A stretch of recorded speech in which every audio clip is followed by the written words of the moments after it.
Shruti Sharma. I welcome you all to my YouTube channel. As you know that we are studying a science subject of class 6th. Today I am going to teach you chapter 6 changes around us. आज हम पढ़ने जा रहे हैं science subject का chapter 6 हमारे चारों ओर के परिवर्तन चेंजेस अराउंड अस। आज हम इस चैप्टर में जो पढ़ने जा रहे हैं वो हमारे डेली रूटीन के एग्जाम्पल से रिलेटेड होंगे। इसमें हम ये देखेंगे कि हमारे चारों ओर कौन कौन से परिवर्तन होते हैं। इस चैप्टर के मेन पॉइंट्स हैं, मुख्य बिंदु हैं, can all changes always be reversed, जितने भी चेंजेस जो हमारे चारों ओर हो रहे हैं क्या वो सभी चेंजेस या परिवर्तन रिवर्स हो सकते हैं, क्या सभी परिवर्तन सदैव उत्क्रमित किए जा सकते हैं या उन्हें हम फिर से वापस प्राप्त कर सकते हैं, क्या वो सभी परिवर्तन जो हमारे चारों ओर हो रहे हैं वो परिवर्तन को हम वापस उसी अवस्था में ला सकते हैं। इसके बारे में हम डिटेल में पढ़ने जा रहे हैं इस चैप्टर में। और इस पॉइंट में हम दो इम्पोर्टेंट पॉइंट्स पढ़ेंगे साइंस सब्जेक्ट के, रिवर्सिबल चेंजेस मीन्स उत्क्रमणीय परिवर्तन और इरिवर्सिबल चेंजेस मीन्स अनुत्क्रमणीय परिवर्तन। अब रिवर्सिबल चेंजेस और इरिवर्सिबल चेंजेस क्या होते हैं ये हम आगे डिटेल में पढ़ेंगे।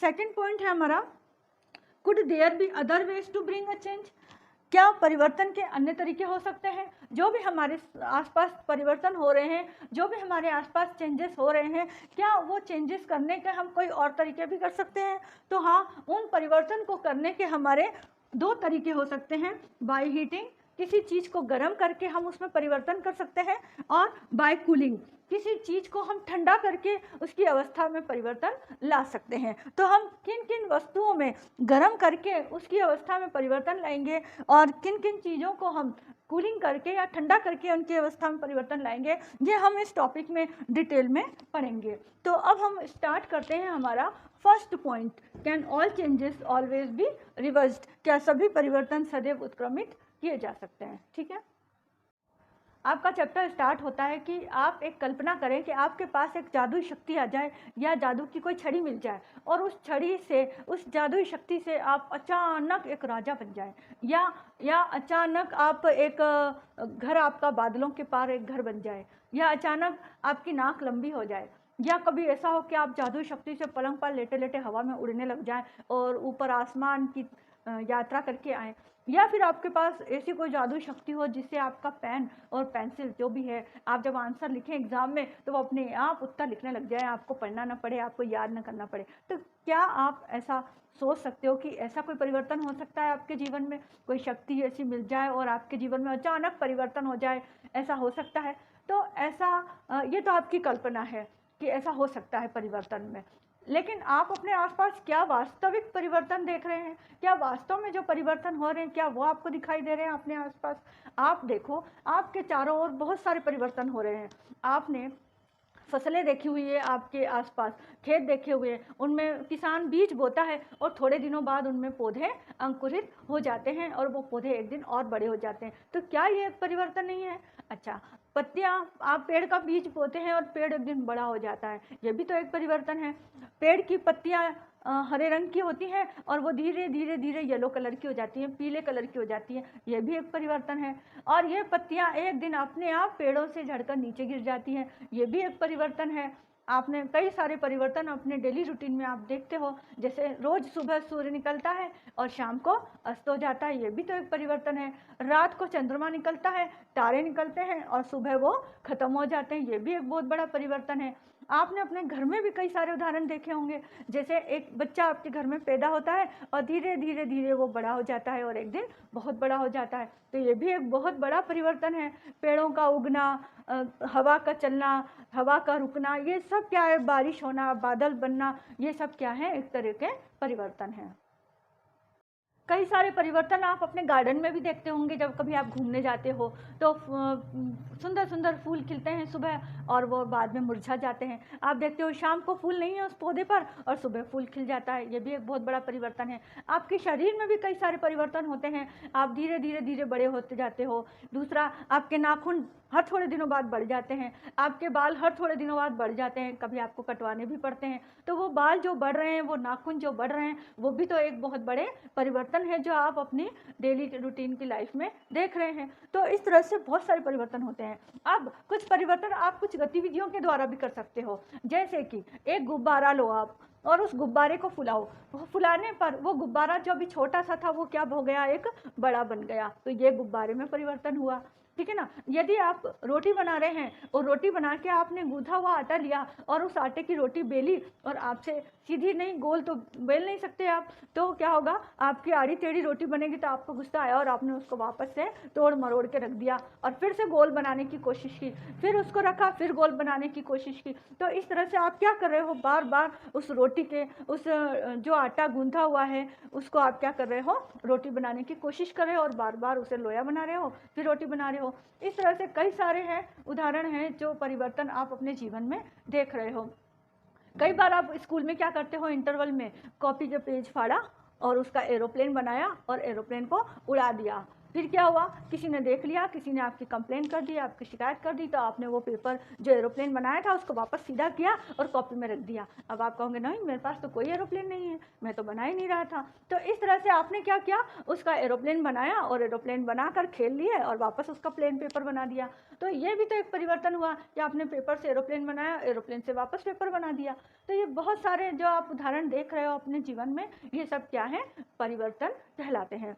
अच्छा, तो अब इन सारे जो परिवर्तन मैंने आपको बताए उनको हम क्या दो समूह में बांट सकते हैं कि कौन से परिवर्तन किस प्रकार के हैं। अब देखो, हमने जितने भी अभी परिवर्तन के उदाहरण देखे, जैसे फूलों का खिलना, पत्तियों का पीला होना, मुरझा जाना, फूलों का मुरझा जाना, या फिर सूर्य का निकलना, चंद्रमा का निकलना, और सुबह तारों का लुप्त हो जाना, दूसरे दिन वापस चंद्रमा का, सूर्य का निकलना। तो हमने इसमें देखा कि हम इन उदाहरणों को, इन परिवर्तन को दो प्रकार से समूहों में बांट सकते हैं। पहला समूह है हमारा reversible reaction, reversible changes. Reversible changes means उत्क्रमणीय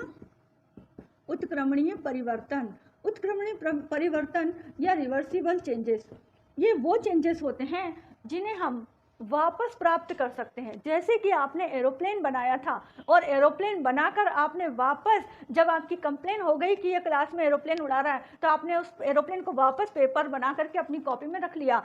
तो इस प्रकार के जो चेंजेस होते हैं वो क्या कहलाते हैं, उत्क्रमणीय परिवर्तन। जैसे आपने घर पर, मम्मी इधर उधर हुई और आपने आटा दिया और रोटी बनाना शुरू कर दी, आड़ी टेढ़ी बनी तो वापस रख के उसको आटे में लगा के चले गए। मम्मी को पता ही नहीं चला कि आपने रोटी बनाने की कोशिश भी की। तो क्या किया, आपने रोटी बनाई और रोटी को वापस आटा बना दिया। तो इस प्रकार के चेंजेस क्या हुए, रिवर्सिबल या उत्क्रमणीय परिवर्तन कहलाएंगे। और आपने गुब्बारा फुलाया, आप मस्ती कर रहे हैं, शाम को गुब्बारा फुला रहे हैं, और फिर जब कोई आपके पेरेंट्स ने आपको डांटा तो आपने वापस हवा निकाल के गुब्बारे को रख दिया। तो वो क्या हुआ, गुब्बारा जो पहले था आपने फुलाया, वापस गुब्बारा बन गया, अपनी पुनः अवस्था में आ गया। तो इस प्रकार के चेंजेस क्या कहलाते हैं, उत्क्रमणीय परिवर्तन या रिवर्सिबल चेंजेस कहलाते हैं। इसकी डेफिनेशन या इसकी परिभाषा हम क्या कह सकते हैं, the change which can be reversed. वह चेंज या वह परिवर्तन जो आपकी डेली रूटीन में हो रहे हैं उन्हें हम फिर से पलट सकते हैं, या रिवर्स्ड, या which we can obtain back, जिन्हें हम फिर से प्राप्त कर सकते हैं। That is called reversible changes. The changes which can be reversed, वह परिवर्तन जिसे पुनः प्राप्त किया जा सके, वह परिवर्तन जिसे पुनः प्राप्त किया जा सके। ऐसे परिवर्तन, जैसे आपने एरोप्लेन बनाया था, रोटी बनाई थी और गुब्बारा फुलाया था, ये सारे परिवर्तन क्या कहलाए आपके, रिवर्सिबल चेंजेस या उत्क्रमणीय परिवर्तन कहलाए। अब हम पढ़ेंगे दूसरे टाइप का, जिसे हम कहेंगे इरिवर्सिबल चेंजेस। इरिवर्सिबल चेंजेस मतलब कि अनुत्क्रमणीय परिवर्तन। अनुत्क्रमणीय परिवर्तन में आपने क्या किया था, उस प्रकार के चेंजेस पढ़ने हमें जिन्हें आप पुनः प्राप्त नहीं कर सकते। जैसे आपने बीज बोए, पौधा बना और पौधा बड़ा हो गया, क्या आप उस पौधे को वापस बीज में बदल सकते हो, क्या नहीं बदल सकते हो। एक छोटा बच्चा पैदा हुआ, बड़ा हुआ, बड़ा हुआ और बड़ा हुआ, अब वो सोचे कि मैं वापस बच्चा बन जाऊं, तो क्या वो बच्चा बन सकता है, नहीं बन सकता है। जैसे आपने खाना खाया और खाना खा के पचा लिया, पच भी गया अंदर, और फिर आप सोचो नहीं नहीं वो तो अच्छा नहीं था, मुझे वापस निकालो उसको, तो क्या आप उसे वापस निकाल सकते हो? या फिर आपने किसी छोटे बच्चे की चॉकलेट खा ली और छोटे बच्चे ने कहा नहीं मुझे वही चॉकलेट दो जो तुमने खाई, तो क्या तुम उसे वो चॉकलेट वापस निकाल के दे सकते हो?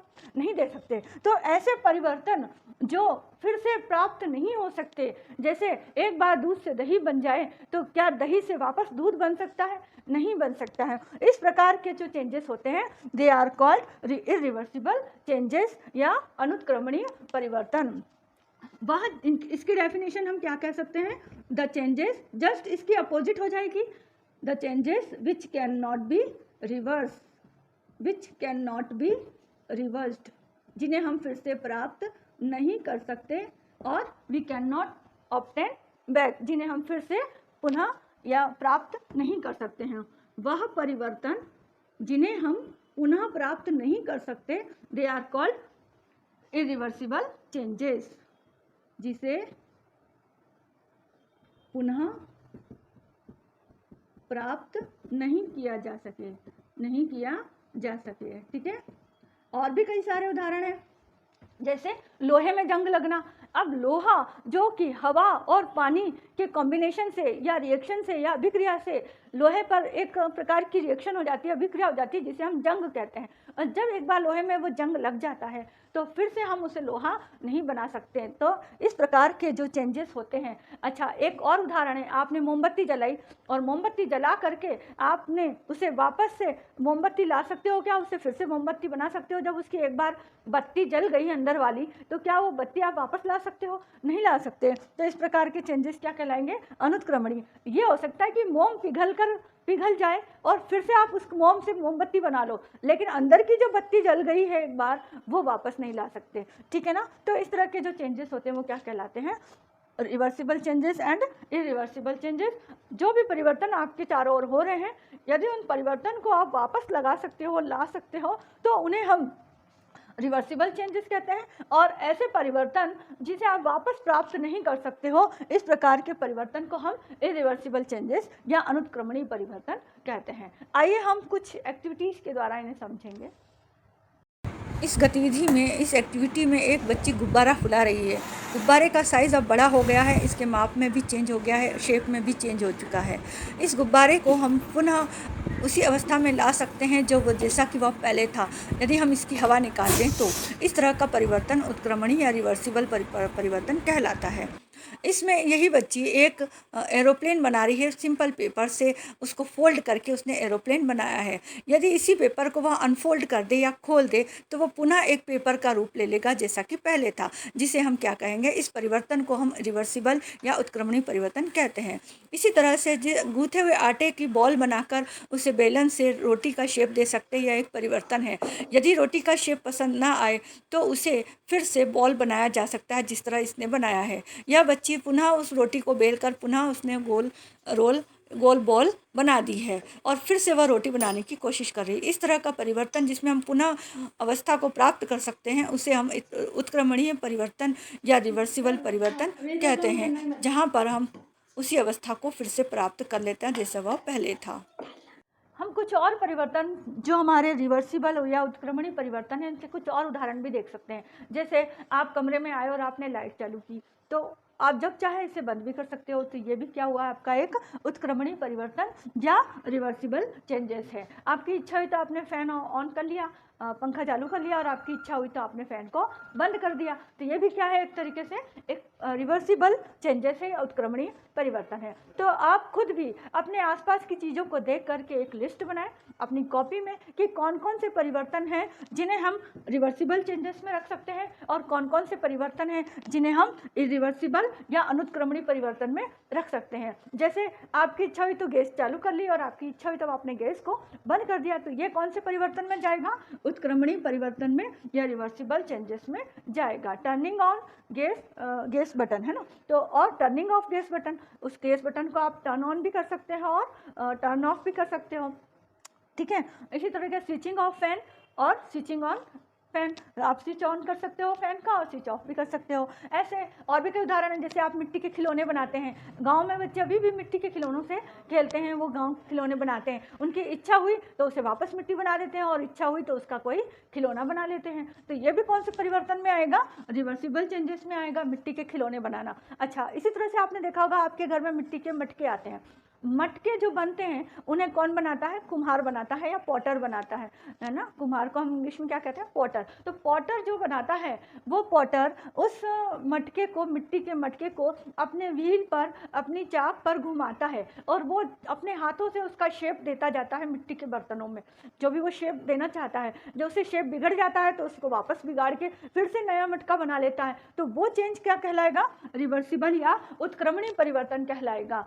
और जब वो संतुष्ट हो जाता है, सेटिस्फाई हो जाता है कि हाँ ये जो मटके का शेप है वो सही है, तब वो उसे सूखने के लिए रख देता है। अभी भी वो चाहे तो उसको बिगाड़ कर वापस मिट्टी बना सकता है, दैट इज रिवर्सिबल चेंज। लेकिन जब वो मिट्टी का मटका सूख जाता है तब वो उसे उस भट्टी में डाल देता है, उसे पक्का करने के लिए, क्योंकि अभी तक तो वो कच्ची है।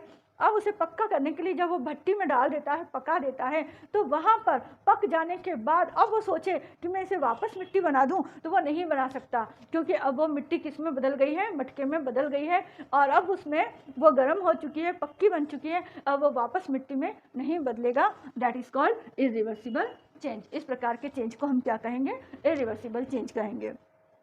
इरिवर्सिबल चेंजेस में हम देख सकते हैं कि जैसे कोई बच्ची है, उसने गुब्बारा फुलाया। अब गुब्बारा फुलाने के बाद यदि किसी ने उसके गुब्बारे को फोड़ दिया तो अब वो गुब्बारा फुलाने की कोशिश करेगी तो गुब्बारा नहीं फूलेगा। और इस प्रकार का चेंज क्या कहलाएगा? इरिवर्सिबल चेंजेस, अनुत्क्रमणीय परिवर्तन, जिसे पुनः प्राप्त नहीं किया जा सके। वो बच्ची गुब्बारा फुलाना चाहती है लेकिन गुब्बारा नहीं फूल रहा है, क्यों? क्योंकि गुब्बारा फूट चुका है, बस्ट हो चुका है। तो ये जो इस प्रकार का चेंज होगा वो इरिवर्सिबल या अनुत्क्रमणीय चेंज में आएगा। अब क्या किया? बच्चा जो कि क्लास में एरोप्लेन उड़ा रहा था, हवाई जहाज, पेपर का हवाई जहाज बना के उड़ा रहा था, उसने सोचा कि क्यों ना मैं इसे पेपर पे बना करके और इसको कटिंग करके एरोप्लेन, एक पेपर का एरोप्लेन परमानेंट बना लूँ। तो उसने क्या किया? कॉपी पे एरोप्लेन बनाया और एरोप्लेन बना करके, हवाई जहाज बना करके उसको कैंची से काट लिया। अब फिर किसी ने कंप्लेंट कर दी कि मैम ये तो पेपर ख़राब कर रहा है, पेपर में एरोप्लेन बना करके फेंक रहा है। फिर उसकी मैम ने डांटा। तो अब वो सोचे कि मैं इसे वापस कॉपी में लगा दूं, इस पेपर को मैं वापस उसमें जोड़ दूं, उस जो कटिंग किया हुआ उसने एरोप्लेन हवाई जहाज निकाला, तो क्या वो जोड़ सकता है उस पीस को? उसमें उस पेपर में नहीं जोड़ सकता। तो इस प्रकार का जो परिवर्तन होगा वो क्या कहलाएगा? इरिवर्सिबल चेंज या अनुत्क्रमणीय परिवर्तन कहलाएगा। ये हो सकता है आपके माइंड में ये क्वेश्चन आ सकता है कि वो टेप से भी तो पेपर को, उस पीस को जो उसने काटा हुआ वो चिपका सकता है। पेपर को वो टेप से चिपका सकता है, लेकिन पहले जैसी अवस्था तो प्राप्त नहीं होगी। जो पेपर एक प्लेन था बिल्कुल, क्या वैसा का वैसा पेपर हो सकता है? वो टेप तो उसमें हमने जोड़ा हुआ है अलग से, लेकिन पहले जैसा पेपर था वैसा तो नहीं मिला, जो ओरिजिनल था, जो वास्तविक पेपर था वैसा तो नहीं मिला ना हमें। इसलिए हम उस परिवर्तन को क्या कहेंगे? इरिवर्सिबल चेंज या अनुत्क्रमणीय परिवर्तन कहेंगे। जैसे आपने पेपर कॉपी का फाड़ दिया और फाड़कर आप वापस उसे जोड़ना चाहो, आप टेप से जोड़ सकते हो, लेकिन वो पहले जैसी अवस्था नहीं रहेगी। जो वो कॉपी आप नई खरीद कर लाए थे, जो पेपर उसमें वास्तविक अवस्था में था, वो नहीं मिलेगा आपको। तो इस तरह के परिवर्तन क्या कहलाते हैं? इरिवर्सिबल चेंजेस या अनुत्क्रमणीय परिवर्तन कहलाते हैं। इसी तरह से जो बच्चा रोटी बनाने की कोशिश कर रहा है, गूथे हुए आटे की रोटी बनाने की कोशिश कर रहा है, या वो डो जो गूथा हुआ आटा है उसकी बॉल बना करके फिर उसको रोल आउट करेगा चकले पर, तो यदि वो उससे सेटिस्फाई नहीं है, उसकी आड़ी टेढ़ी रोटी बन रही है, तो वो उसको वापस से बिगाड़ करके वापस से बॉल बना लेगा। उस डो का वो क्या बना लेगा? बॉल बना लेगा और फिर कोशिश कर लेगा। तो इस तरह का जो परिवर्तन है वो हमने क्या देखा था? रिवर्सिबल चेंजेस में, कि जो डो है उससे बॉल बनाना, बॉल से रोटी को बनाना, रोटी नहीं बनने से वापस बॉल बना लेना, बॉल को हम कहेंगे लोया बना लेना, ठीक है ना। तो इस तरह का। लेकिन यदि उसने उसको तवे पर चढ़ा दिया, तवे पर डाल दी वो रोटी, अब रोटी सिक गई है, पक गई है, अब वो चाहे कि नहीं नहीं ये रोटी तो अच्छी नहीं बनी, मैं इसे फिर से बनाऊंगा, तो क्या वो फिर से रोटी बन सकती है? क्या वो उसे वापस डो में चेंज कर सकता है? नहीं कर सकता। तो इस प्रकार का जो चेंजेस होगा वो इरिवर्सिबल चेंजेस या अनुत्क्रमणीय परिवर्तन में आएगा, ठीक है। आइए हम इरिवर्सिबल चेंज या अनुत्क्रमणीय परिवर्तन को इन गतिविधियों के द्वारा समझते हैं। इस एक्टिविटी में इस बच्ची ने गुब्बारा फुलाया और गुब्बारे को फोड़ दिया। अब इस फूटे हुए गुब्बारे को वो फिर से फुलाना चाहे तो नहीं फुला पाएगी, क्यों नहीं फुला पाएगी? क्योंकि अब इसमें होल हो चुका है, एक चेंज हो चुका है, वह परिवर्तन हो चुका है जो उसे वापस प्राप्त नहीं कर सकती। तो वह परिवर्तन जिसे फिर से प्राप्त नहीं किया जा सके, वह परिवर्तन अनुत्क्रमणीय या इरिवर्सिबल चेंज कहलाता है। इसी तरीके से यहाँ पर इस बच्ची ने ड्राइंग करके एक एरोप्लेन बनाया पेपर पर। अब उस पेपर की उसने कटिंग कर ली। कट करने के बाद यदि वो सोचे कि इस पेपर को, इस कटिंग को मैं वापस इस पेपर पर जोड़ दूँ, तो वो नहीं जोड़ पाएगी, क्योंकि अब इसमें परमानेंट चेंज हो चुका है। वो this change is called irreversible change. इसी तरीके से हमने पहले देखा था कि एक बच्ची रोटी बना रही है गूँथे हुए आटे से। यदि उस रोटी का शेप पसंद ना आए, यदि वो आड़ी टेढ़ी रोटी बने, तो वह उसे फिर से रोल करके बना सकती है। परंतु यदि इस रोटी को वह तवे पर चढ़ा दे और तवे पर रोटी सिक जाने के बाद यदि सोचे कि नहीं, रोटी का शेप अच्छा नहीं है, मैं इसे फिर से रोटी का नया शेप दे दूं, तो वो नहीं दे पाएगी, क्योंकि इस रोटी में अब चेंज हो चुका है। यह चेंज परमानेंट चेंज है जिसे वह फिर से प्राप्त नहीं कर सकती है। तो इस टाइप के जो चेंज होते हैं वह इरिवर्सिबल चेंज कहलाते हैं। The change can not be obtained back, या the change which can not be reversed is called irreversible change. वह परिवर्तन जो फिर से प्राप्त नहीं किया जा सके, उन परिवर्तन को हम अनुत्क्रमणीय परिवर्तन कहते हैं, इरिवर्सिबल चेंज कहते हैं। अब आपकी बुक में या आपकी किताब में एक सारणी, एक टेबल दे रखी है जिसमें काफ़ी सारे एग्जाम्पल्स दिए हुए हैं। हमें ये देखना है कि क्या उन एग्जाम्पल्स को, उन परिवर्तन को, उन चेंजेस को हम रिवर्स कर सकते हैं, या हम उन्हें उत्क्रमित कर सकते हैं, या हम उन्हें रिवर्स कर सकते हैं। रिवर्स करना मीन्स हम क्या वापस उन्हें उन्हीं अवस्था में प्राप्त कर सकते हैं जिस अवस्था में वो पहले थे और हमने उन्हें चेंज किया। जैसे मैंने आपको बताया कि एक बच्चे ने कागज़ फाड़कर एरोप्लेन बनाया, अब उस एरोप्लेन से वो वापस कागज़ बना दिया उसने।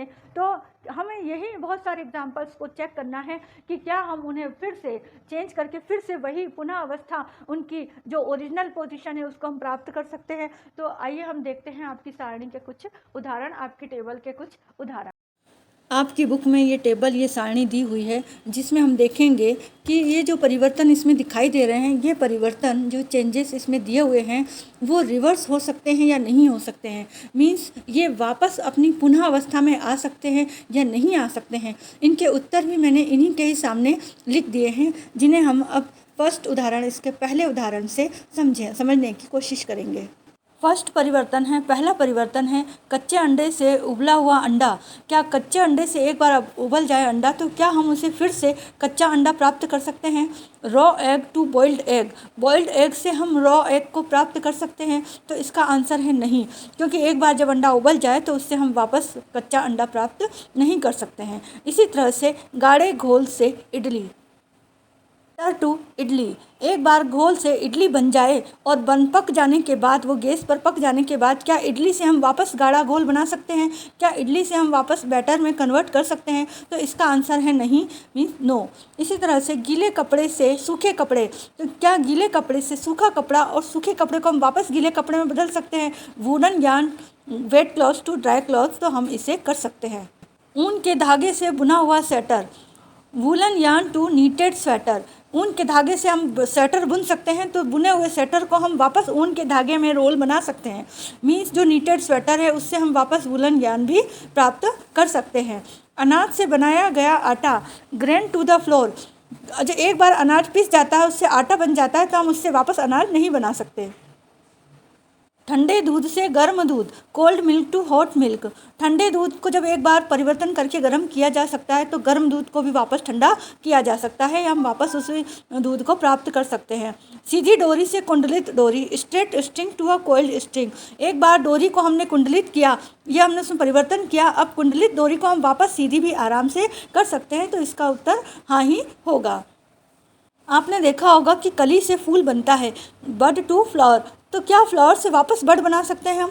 क्या फूल से वापस कली बन सकती है? तो नहीं बन सकती। इसी तरह से दूध से पनीर, मिल्क टू पनीर, क्या पनीर से वापस दूध बन सकता है? तो नहीं बन सकता। गाय के गोबर से गोबर गैस, काउ डंग टू गोबर बायोगैस, बायोगैस से क्या वापस काउ डंग बन सकता है?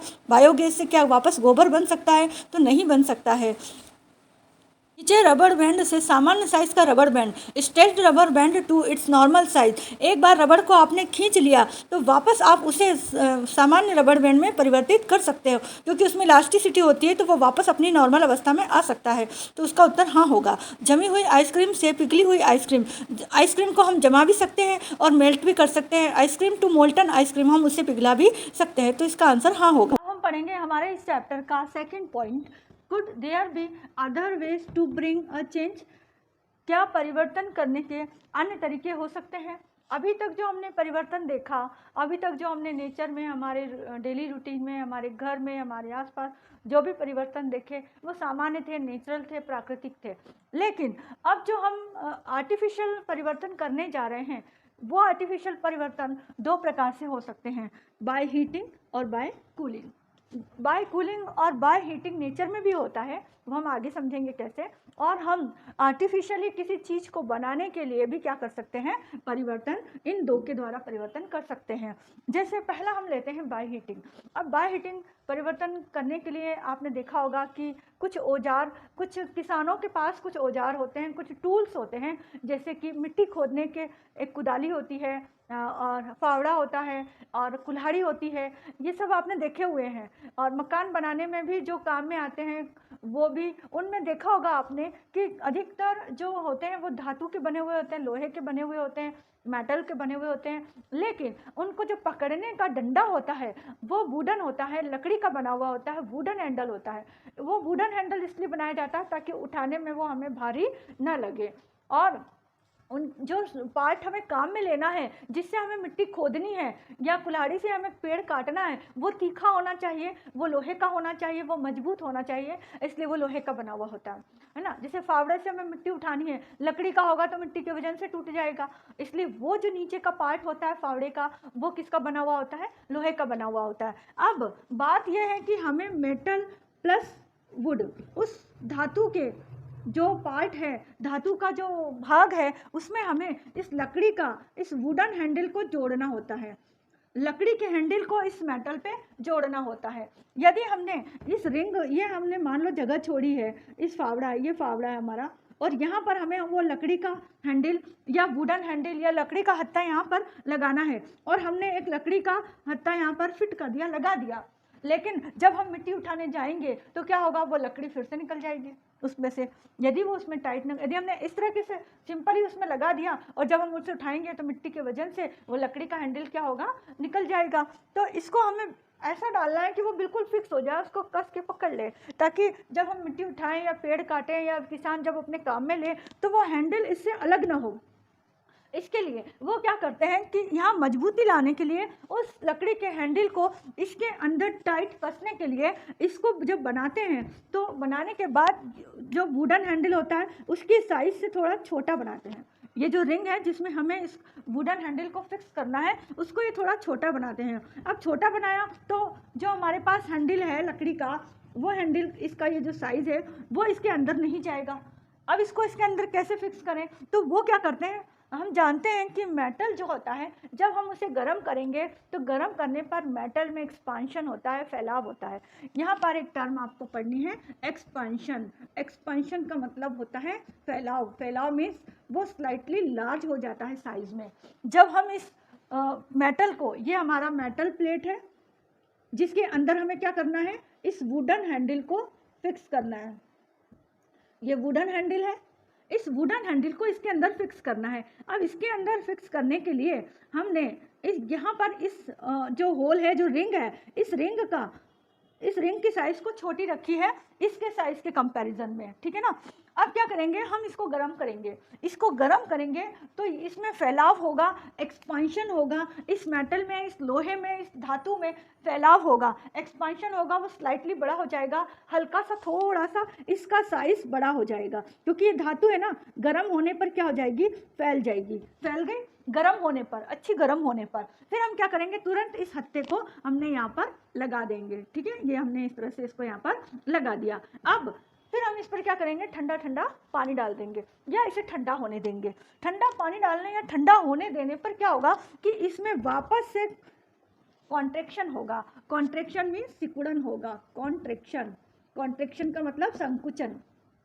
इसमें संकुचन होगा, ये सिकुड़न होगा। जो ये लोहे की प्लेट थी या लोहे का औजार था या लोहे का जो भाग था वो फैल गया था गर्म करने पर, और जब हम इसे वापस ठंडा होने देंगे या इस पर ठंडा पानी डालेंगे तो वो क्या हो जाएगा, उसमें कॉन्ट्रैक्शन होगा, संकुचन होगा, और वापस वो अपने उसी अवस्था में आ जाएगा जो पहले था, और वो सिकुड़ जाएगा। सिकुड़ जाने पर क्या होगा कि जब ये फैला था तब हमने इसमें जल्दी से डंडा डाल दिया था, और जब वो सिकुड़ गया तो उसने इस हत्थे को, इस वुडन हैंडल को कस के पकड़ लिया, इसे कस के जकड़ लिया, और जब यहाँ पर ये कस के जकड़ जाएगा तो क्या होगा, अब ये हत्था, ये हैंडल बाहर नहीं निकलेगा। जब कोई वर्कर, मजदूर या कोई किसान इस फावड़े को काम में लेगा तो वो हैंडल इससे बाहर नहीं निकलेगा, क्योंकि हमने इसमें क्या किया है, वो उसमें सिकुड़न हो गया है और वो हत्था उसके अंदर मजबूती से जकड़ा जा चुका है इस मेटल प्लेट के द्वारा। ठीक है ना। आइए हम इन चीज़ों को, और कुल्हाड़ी वगैरह भी इसके उदाहरण हैं। जितने भी औजार आते हैं जो किसानों के काम में आते हैं,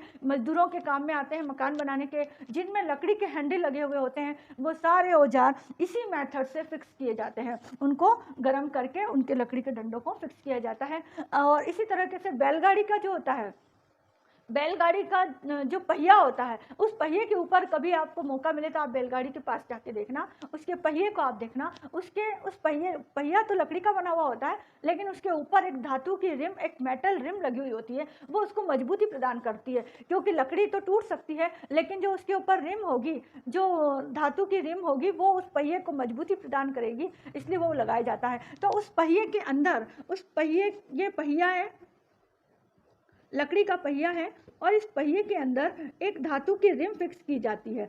ये धातु की रिम, यदि हम पहिए का साइज और धातु की रिम का साइज भी सेम रख देंगे तो क्या होगा, वो फिर उसमें से निकल के बाहर चली जाएगी, मतलब इसमें से बाहर निकल जाएगी। इसलिए हम क्या करेंगे, इस रिम को, जो धातु की रिम है, उसको हम साइज में थोड़ा छोटा रखेंगे। जब बनाएंगे इसके साइज का बनाएंगे तो इससे थोड़ा सा छोटा रखेंगे। उस रिम को हम इससे थोड़ा सा छोटा रखेंगे। जो लकड़ी का पहिया है इससे छोटा रखेंगे, जैसे ये पहिया है तो ये थोड़ा सा छोटा रिम बना दी। अब इसको इसमें फिक्स करना है। यहाँ पर जगह दी हुई है, इस जगह पर इस रिम को, ये रिम है, इस रिम को फिक्स करना है। ये व्हील है, इस व्हील में इसे फिक्स करना है। तो हम क्या करेंगे, बाय हीटिंग इसे गर्म करेंगे। हम जानते हैं कि जो मेटल होता है, जो धातु होता है, वो गर्म होने से एक्सपांड होता है, फैलाव होता है, उसमें उस धातु में एक्सपांशन होगा, तो वो क्या होगा, थोड़ा सा फैल जाएगा, बड़ा हो जाएगा। ये जो रिम अभी इसकी ओरिजिनल साइज है ना, जब इसे गर्म करेंगे तो ये थोड़ी सी बड़ी हो जाएगी। बड़ी हो गई, बड़ी होने पर तुरंत हम इसके ऊपर इसको यहाँ पर लगा देंगे, क्योंकि हमने बनाई इससे छोटी थी, हमने इससे छोटी बनाई थी इसको रियल में तो, और फिर हमने इसे गर्म किया तो थोड़ी सी बड़ी हो गई, जो इसके बराबर आ गई और इसमें लग गई। इसमें लगाने के बाद फिर हम इस पर ठंडा ठंडा पानी डाल देंगे। ठंडा पानी डालने से क्या होगा, ये इसमें वापस कॉन्ट्रैक्शन होगा, इसमें सिकुड़न होगा। गर्म करने से एक्सपांशन हुआ था और ठंडा करने से कॉन्ट्रैक्शन होगा। गर्म करने से फैलाव हुआ था, ठंडा करने से वापस संकुचन होगा, और संकुचित होकर वो वापस इसमें बदल जाएगी, इसी साइज में। यहाँ पर आने पर, इसमें लगाने पर ये वापस छोटी साइज में बदल जाएगी और इसमें मजबूती से फिक्स हो जाएगी। इस पहिए पर, इस बैलगाड़ी के पहिए पर वो मजबूती से फिक्स हो जाएगी। अब वो उसमें से बाहर नहीं निकलेगी। तो ये कुछ तरीके हैं जिन्हें हम गर्म करके उन औजारों को फिक्स कर सकते हैं। मेटल प्लस वुडन हैंडल को उसमें फिक्स कर सकते हैं। बैलगाड़ी के पहिए में मेटल की रिम को फिक्स कर सकते हैं। आइए हम इसे पिक्चर के द्वारा या डायग्राम के द्वारा समझते हैं। यहाँ पर आप देख रहे हैं ऊपर 3 औजार या टूल रखे हुए हैं जो मिट्टी खोदने के काम आते हैं, और इन तीनों को किस तरह से बनाया गया है, उनके 2 पार्ट्स हैं नीचे। एक पार्ट है आयरन ब्लेड, लोहे का फलक, और दूसरा है वुडन हैंडल या लकड़ी का हत्था। इस आयरन ब्लेड में या लोहे के फलक में आप बीच में एक छेद, एक रिंग आप देख रहे हैं, जिसके अंदर अपने को लकड़ी के हत्थे को फिट करना है। हम इस आयरन ब्लेड को गर्म करेंगे। जैसा कि हम जानते हैं कि आयरन ब्लेड या लोहे के फलक को या किसी मेटल को या धातु को जब हम गर्म करेंगे तो उसमें एक्सपांशन होगा, उसमें फैलाव होगा, वो थोड़ा सा बड़ा हो जाएगा, और जब वो बड़ा हो जाएगा तो हम लकड़ी के हत्थे को फिट कर देंगे। इस तरह से नई वस्तु बन जाएगी। यहाँ पर हम देख रहे हैं कार्ट व्हील या बैलगाड़ी का पहिया। इसके पास में मेटल रिम रखी हुई है। ये मेटल रिम शुरू में थोड़ी छोटी बनाई जाती है, इस पहिए के आकार से हल्की सी छोटी होती है। जब हम इस मेटल रिम को इसमें फिट करने जाएंगे तो ये फिट नहीं होगा, क्योंकि इससे हल्की सी छोटी है। लेकिन हम जब इस मेटल रिम को, इस धातु की रिम को गर्म करेंगे तो गर्म करने से इसमें फैलाव होगा और ये थोड़ी सी बड़ी हो जाएगी। और जब ये थोड़ी बड़ी हो जाएगी उस समय इस गरम मेटल को हम इस पहिए पर, इस बैलगाड़ी के पहिए के ऊपर लगा देंगे। और जब हम इसके ऊपर ठंडा पानी डालेंगे तो ठंडे पानी से ये ठंडी हो जाएगी, और ठंडी होने पर इसमें वापस कॉन्ट्रैक्शन होगा, सिकुड़न होगा, और जैसे ही संकुचित होगी, सिकुड़न होगी, इसमें कस के जकड़ जाएगी। और जब ये कस के जकड़ जाएगी तो वापस बाहर इजीली नहीं निकल सकेगी। तो ये हमने पिक्चर के द्वारा समझा कि किस तरह से हम किसी मेटल टूल में हम वुडन हैंडल को फिक्स करते हैं by heating and by cooling both the process, है ना। क्या हम और उदाहरण देख सकते हैं इसके? हाँ, एक और मेन एग्जांपल है वाटर का या जल का। जल को यदि हम गर्म करें, उसको हम क्या करें, हीट करें या गर्म करें, तो किस में बदलेगा? वो किस में बदल जाएगा? वाष्प में बदलेगा। जल वाष्प में, जिसे हम भाप कहते हैं, स्टीम कहते हैं, जल भाप या जल वाष्प में बदल जाएगा। और यदि हम इसे ठंडा करें, इसको हम कूल करें, ठंडा करें, तो किस में बदल जाएगा? ये आइस में बदल जाएगा, बर्फ में बदल जाएगा। ठीक है ना। तो यहाँ पर भी हम क्या कर रहे हैं, पानी में चेंज ला रहे हैं, पानी की अवस्था में हम चेंज ला रहे हैं। हमने वाटर को क्या किया, हीट किया, और इतना हीट किया कि वो वाटर बॉयल हो गया, इतना गर्म किया कि वो बॉयल हो गया, और किस में कन्वर्ट हो गया? वाटर वेपर में, जिसे हम जलवाष्प या स्टीम या भाप कह सकते हैं। और यदि हम वाटर को ठंडा करें, हम यदि पानी को फ्रीज़र में रख देते हैं तो क्या होता है, कुछ देर बाद वो बर्फ़ में या आइस में कन्वर्ट हो जाता है। पहले वो वाटर था, अब क्या बन गया? आइस हो गया। ये भी तो एक परिवर्तन है, ये भी एक चेंज है। और इस प्रकार का जो चेंज है, ये चेंज क्या कहलाता है? रिवर्सिबल चेंज कहलाता है, उत्क्रमणीय परिवर्तन कहलाता है। क्यों? क्योंकि हम चाहो तो वाटर को गर्म कर सकते हैं और हम चाहें तो वाटर को ठंडा कर सकते हैं। यदि हमने जल को गर्म किया तो जल भाप या जलवाष्प बन जाएगी, और यदि हमने जल को ठंडा किया तो वो आइस या बर्फ बन जाएगा। तो ये हमारी इच्छा पर निर्भर है, और ये हम चाहो तो इसे किसी भी अवस्था में चेंज कर सकते हैं। पानी की थ्री स्टेट्स होते हैं, there are 3 states of water. पानी की 3 अवस्थाएं होती है, water, water vapour and ice, है ना, जल, जलवाष्प और बर्फ। और हम इसे अपनी इच्छा अनुसार चेंज कर सकते हैं। जल से जलवाष्प बना सकते हैं, जलवाष्प से वापस जल बना सकते हैं, और जल से वापस बर्फ बना सकते हैं, और बर्फ को मेल्ट करके फिर क्या बन सकता है? वापस जल बन सकता है। तो यहाँ पर मेल्टिंग भी एक प्रोसेस है। हम बर्फ को पिघला कर क्या बना सकते हैं? जल बना सकते हैं। तो जल से ही बर्फ बना था और बर्फ से ही जल बन गया। तो इस तरह ये एग्जाम्पल भी क्या होते हैं? बाय हीटिंग और बाय कूलिंग, दोनों प्रोसेस से वाटर को हम किसी भी अवस्था में ला सकते हैं। और ये जो है एक प्रकार के रिवर्सिबल चेंजेस हैं, क्योंकि हम इनमें इनकी पुनः ओरिजिनल अवस्था में ला सकते हैं। अब हम देखेंगे melting of wax. Melting of wax, यहाँ पर हम वैक्स, जो हमारे पास मोमबत्ती है, उस मोमबत्ती में भी हम चेंज ला सकते हैं। यदि हम उसे जला दें, उस मोमबत्ती को हम जला दें, तो आप क्या देखते हो कि वो मोमबत्ती पिघलती है, इस तरह से पिघलती है। और आप इसको जलाने से पहले आप क्या करो, इसका साइज नाप लो। मान लो आपके पास 10 सेंटीमीटर की है और आपने इसे जला दिया, और थोड़ी देर बाद आपने देखा कि ये तो 5 सेंटीमीटर ही बची है। तो ये भी तो एक चेंज हुआ मोमबत्ती में। मोमबत्ती में एक बहुत बड़ा चेंज हो गया, पहले लंबी थी अब छोटी हो गई, ये एक परिवर्तन है। तो अब मुझे बताओ कि इसमें ये जो ये जो वैक्स, ये जो मोम पिघला है, वैक्स का जो मेल्टिंग हुआ है, क्या हम उसे फिर से वैक्स बना सकते हैं? तो देखो, जो मेल्टिंग ऑफ वैक्स है ये तो रिवर्सिबल चेंज है, क्योंकि हम ये मेल्ट होकर के वहीं रह गया, ये वैक्स, ये मोम पिघल करके वापस वैक्स ही बनेगा, है ना। तो उस वैक्स को, उस मोम को लेके हम वापस मोमबत्ती बना सकते हैं। ये वाला जो चेंज है वो क्या कहलाएगा? रिवर्सिबल चेंज कहलाएगा, उत्क्रमणीय परिवर्तन कहलाएगा। इसी के हम और उदाहरण देख सकते हैं। जैसे आप लोगों ने देखा होगा, आपके घर में पूजा मंदिर में जहाँ भगवान की पूजा होती है, वहाँ पर धूप बत्ती या अगरबत्ती जलती है। तो क्या आप बता सकते हो कि धूप बत्ती और अगरबत्ती कौन सा उदाहरण है? उत्क्रमणीय परिवर्तन है या अनुत्क्रमणीय परिवर्तन है? रिवर्सिबल चेंज है या इरिवर्सिबल चेंज है? तो ये जो बर्निंग ऑफ स्टिक है, बर्निंग ऑफ इंसेंस स्टिक, ये जो बर्निंग है, इसका धूप बत्ती या अगरबत्ती का जलना है, ये कौन सा उदाहरण है, रिवर्सिबल का है या इरिवर्सिबल का है। ये हम देखेंगे कि जब वो बत्ती जलती है तो उससे एक बहुत अच्छी खुशबू आती है, प्लीजेंट स्मेल आती है। वो प्लीजेंट स्मेल क्या बताती है कि उसमें से गैस निकल रही है और वही गैस हवा में फैल करके हमें खुशबू दे रही है। इसका मतलब जब ये धूप बत्ती या अगरबत्ती जलती है तो उसमें से गैस निकलती है। फिर आपने देखा होगा कि उसके नीचे राख भी बनती है, राख भी मिलती है हमें जब जो वहाँ पर वो जलती है। तो जब राख और गैस में वो परिवर्तित हो चुकी है,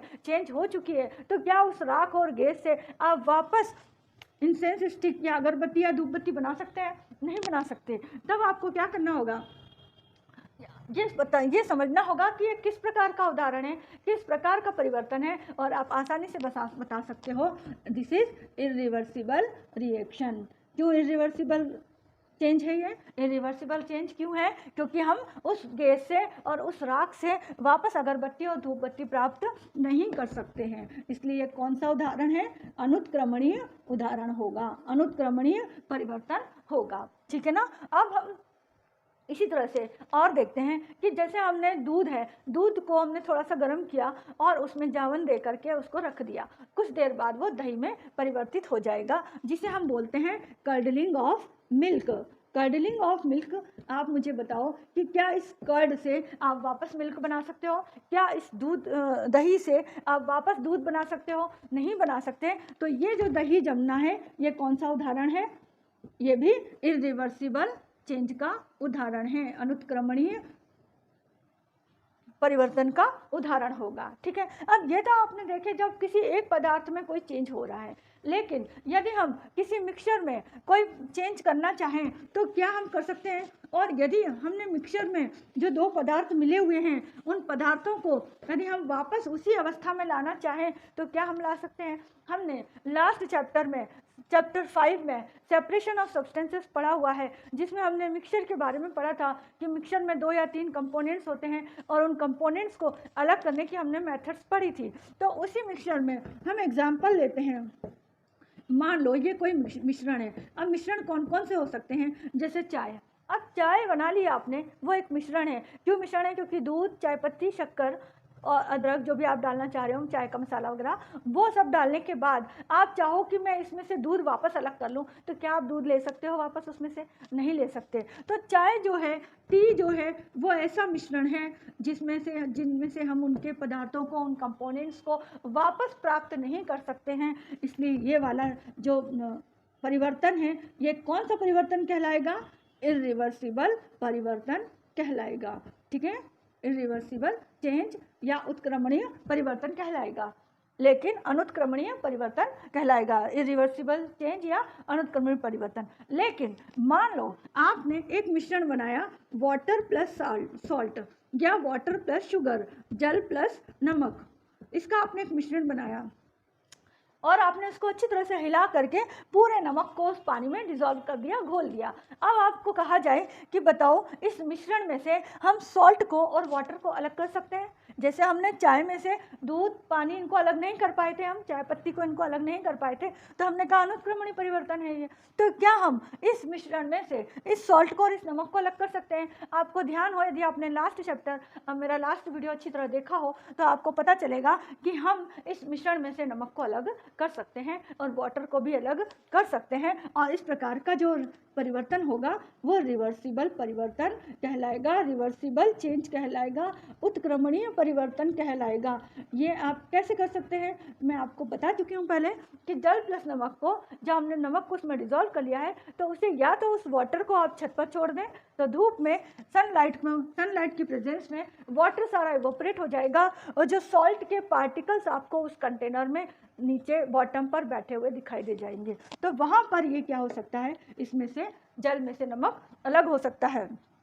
या फिर आप इस वाटर को बॉईल कर लें। बॉईल करने पर क्या होगा, जितने भी वाटर पार्टिकल्स हैं, जल के कण हैं, वो सब वाष्पित हो जाएंगे, हवा में चले जाएंगे और नमक नीचे पेंदे में आपको किसी भी कंटेनर के पेंदे में मिल जाएगा। इस मिश्रण में से भी हम जल और नमक को अलग कर सकते हैं। तो इस प्रकार का जो उदाहरण होगा वो रिवर्सिबल चेंज का होगा, उत्क्रमणीय परिवर्तन कहलाएगा। तो मिश्रण में भी दो प्रकार से हम डिवाइड कर सकते हैं। एक तो वो मिश्रण जो इरिवर्सिबल हो, अनुत्क्रमणीय हो, जैसे चाय का उदाहरण हमने लिया, कॉफ़ी का उदाहरण ले सकते हैं, और दूसरे मिक्सचर जैसे कि वाटर प्लस सॉल्ट, जल प्लस नमक या जल प्लस शक्कर, इसको भी हम, शक्कर को भी हम अलग इसी तरीके से कर सकते हैं। यहाँ पर भी हम इनको गर्म करके इनमें परिवर्तन ला रहे हैं और यहाँ पर भी हम इनमें गर्म करके परिवर्तन ला रहे हैं। जब हम इन्हें गर्म करेंगे तो वाटर इवोपरेट हो जाएगा और सॉल्ट हमें फिर से मिल जाएगा। इसे शक्कर और जल में भी हम क्या कर सकते हैं, जल को वाष्पित कर सकते हैं और शक्कर को हम पुनः प्राप्त कर सकते हैं। तो यहाँ पर मेरे ख्याल से इस चैप्टर में आपको रिवर्सिबल चेंज और इरिवर्सिबल चेंज, उत्क्रमणीय परिवर्तन और अनुत्क्रमणीय परिवर्तन अच्छी तरह से समझ में आ गया है, जिसमें हम जिस मिश्रण में से या जिस भी वस्तु को हम परिवर्तन करने के बाद वापस उसी अवस्था में लेकर आ जाएं, उस परिवर्तन को हम रिवर्सिबल चेंज या उत्क्रमणीय परिवर्तन कहते हैं। और जिस परिवर्तन में हम किसी वस्तु को परिवर्तन करने के बाद हम वापस उसे अपनी उसी अवस्था में नहीं प्राप्त कर सकें, उस परिवर्तन को हम अनुत्क्रमणीय परिवर्तन या इरिवर्सिबल चेंज कहते हैं। तो आज हमारा ये चैप्टर यहाँ पर समाप्त होता है। नेक्स्ट वीडियो में हम नेक्स्ट चैप्टर स्टार्ट करेंगे। ठीक है।